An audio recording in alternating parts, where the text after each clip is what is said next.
Este es el origen del diezmo, según del principio en el libro de Génesis, capítulo 14, verso 20. Dice la palabra de Dios que había un hombre llamarse Abraham, y Abraham fue el primer hombre que saca la décima parte de una victoria que tiene con aquellos reyes. Melquisedec es conocido por dos funciones, por ser rey y por ser sacerdote. En el tiempo de Abraham, primeramente, no había leyes. Segundo, se encuentra y tiene un encuentro mejor con un hombre llamarse Melquisedec. El nombre Melquisedec tiene varios orígenes o varios significados. Se conoce como mi rey es justicia, o él es el rey mío. Bien, él es mi rey de Sadec. Recuerden que el diezmo que da Abraham no es bajo de la ley, porque la ley aparece unos 400 años después. Entonces, este es un tipo de diezmo de gracia o de promesa. Luego que Abraham da el diezmo, dice la palabra que se manifiesta un nieto de él conocido como Jacob, quien consideramos hoy en día como Israel. El diezmo de Abraham solamente se registra una sola vez en la historia. Lo dice la palabra que Jacob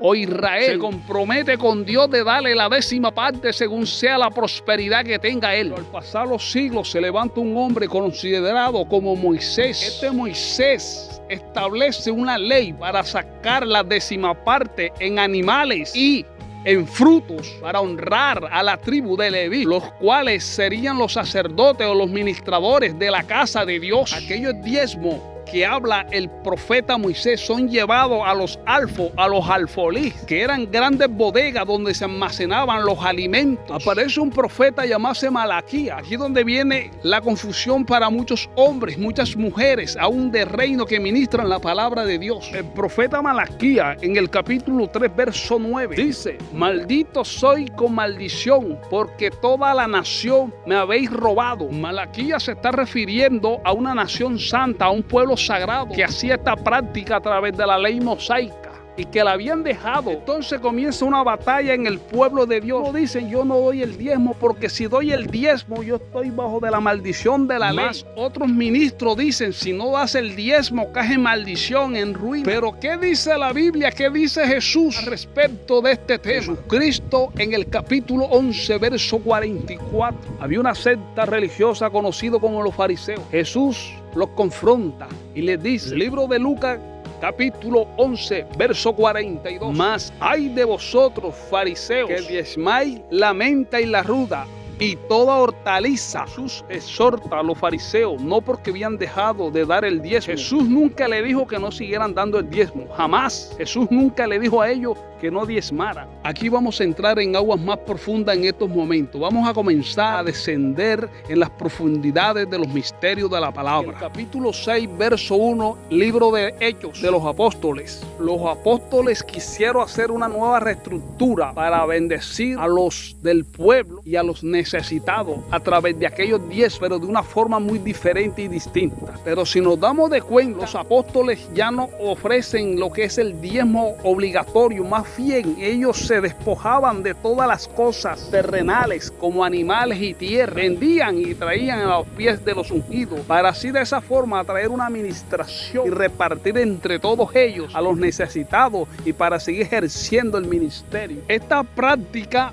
no le funcionó porque hubo contienda. Dice que se levantaron algunos de los griegos. Esta nueva logística no le funcionó a ellos. Dice que se levantaron algunos de los griegos, pero de pronto aparece el apóstol Pablo, el apóstol de los gentiles, bajo de una revelación que impactó la historia de lo que es el diezmo y de todas estas cosas. Entonces aparece el apóstol Pablo, el apóstol de los gentiles, bajo de una revelación especificando acerca de lo que son los diezmos y las ofrendas, encerrando toda esta palabra en un solo concepto.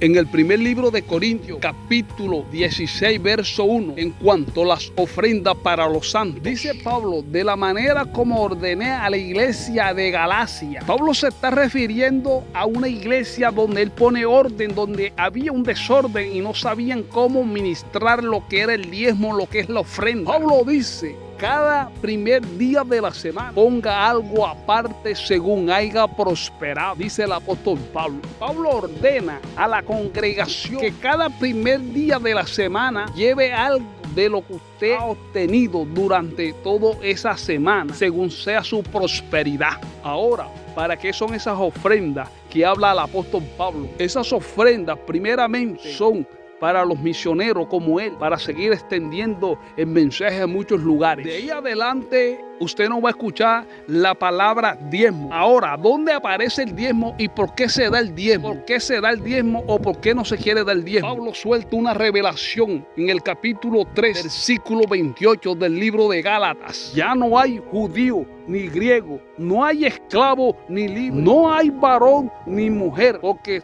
todos vosotros sois uno de Cristo Jesús. Sigue diciendo, y si somos de Cristo, entonces somos linaje de Abraham. Y si somos linaje de Abraham, estamos conectados a las promesas de Abraham. Quiere decir que el siervo Abraham es el que le abre campo a lo que se le llama la promesa. Él es el que se mueve en gracia, él es el que se mueve en fe. Él fue el que diezmó, no fue porque se lo dijo alguien, no fue porque lo vio en una ley. Quiere decir que si yo soy un hijo de Abraham y pertenezco al linaje de Abraham, según lo que dice Gálatas, a través de la revelación dada al apóstol Pablo, yo puedo diezmar de la misma manera que lo hizo mi padre, quiere decir el padre de la fe. O sea que el diezmo ya no se da por ley, por la gracia o por la fe a través de aquel hombre que lo hizo primero. Ahora, yo no les vengo a decir a usted para qué es el diezmo, qué se va a hacer con el diezmo. Cada sacerdote, cada ministro de Dios que Dios ha colocado en diferentes lugares, ellos darán cuenta al Señor un día para qué usan esos diezmos. Yo sé para qué se deben usar los diezmos, pero cada quien dará cuenta al Señor. No se te olvide suscribirte a nuestro canal, Profeta Carlos Padilla. Dale me gusta y comparte con tus amigos.